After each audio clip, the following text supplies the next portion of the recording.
All right, so if anyone is still questioning kind of how to start this painting, I am gonna be starting one of my own over here, so you're welcome to come over and observe and discuss first steps with me if you want.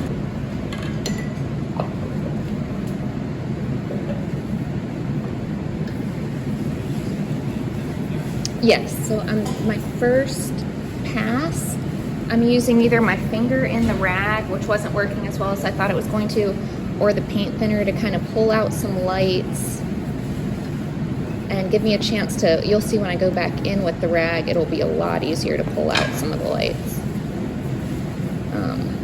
And get kind of a feel for what the composition is going to be. So I was trying to do it before and nothing was really coming off, but now I'll kind of get close and it will allow me to kind of wipe out a little bit more. Now, it's not that you can't get back to white, you know, like watercolor, we've got to preserve those whites from the beginning. That's not so much the issue. I'm just trying to kind of compose with a few layers. So usually my first pass isn't correct.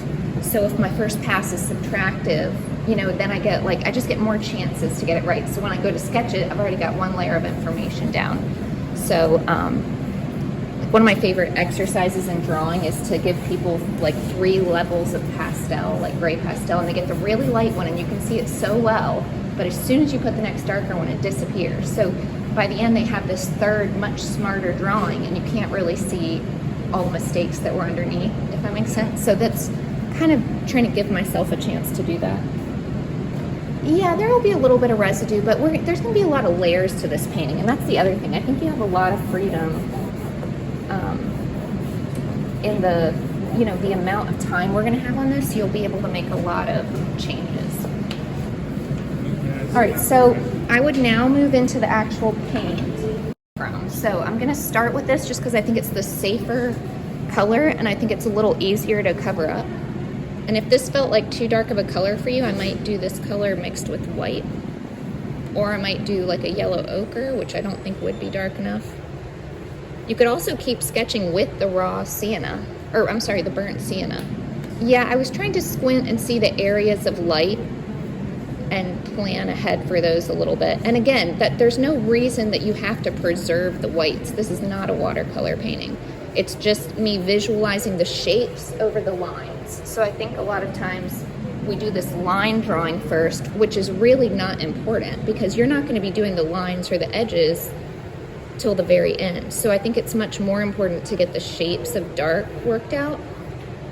So, you know, to that end, I'm not necessarily doing objects so much as I'm doing areas of dark. Soon I'm going to need to switch to a larger brush, but I do want to get a couple of, right now I'm doing the darks, yeah. But by doing the darks, you're also doing the lights, you know, where the light changes to dark. It's not like a 3D, it's just... You need to show that. Yeah, it's values, right? It's what you see when you squint. That's what I always say is squint so you can see the shapes of value.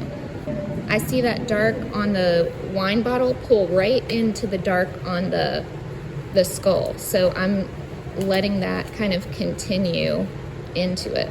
You know, same thing here. All this, whatever that thing is, it's dark. I don't know what it is right now. So it's all just gonna go dark. I'm still using the raw umber and staying a little on the cool side, and maybe that's a mistake, but I feel like that's what I'm seeing back here. And I know when I do the background, I want it to maybe recede a bit more. So I think the first way to figure that out is to just touch it in. That definitely feels a little too cool. It feels more like the color that's gonna be here. You see that, like that gray? Or maybe, I feel like I see it a little bit in here. But I think that's telling me I need to warm it up just a bit. I'm just trying to go a hair warmer, and I think that I can't overstate how important it's going to be to think about temperature, because I think we're in a very small range of color space, and if that's not managed well, you're not going to get the range that you want. It's the raw umber and the burnt sienna and white. I started cool because I knew things had to be, and I started a little chalky with white because I knew that that drapery was sort of a chalky, I don't know, gray.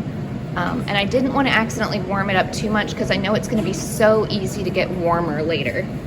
Well, that's where I use the raw and the burnt. The word raw means cool, Oh, and the word burnt means warm. So come on over and take a look at the size brush because I think you really could be moving faster and moving into blocking in your values much sooner.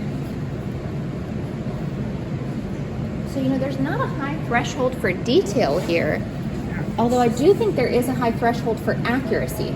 Does that make sense? Yeah, Like, yeah. it's very important where the things are, but not that they're so finished. isn't bad. Yeah. It's like, What did you mix to get this darker shade? That was burnt umber, white, and a little bit of, it was raw umber, white, and a little bit of burnt sienna. And I'm guessing it was less white than that one. Correct. This was more white and more burnt sienna. This was a lot less burnt sienna, only enough to warm it up. It was mostly white and raw umber.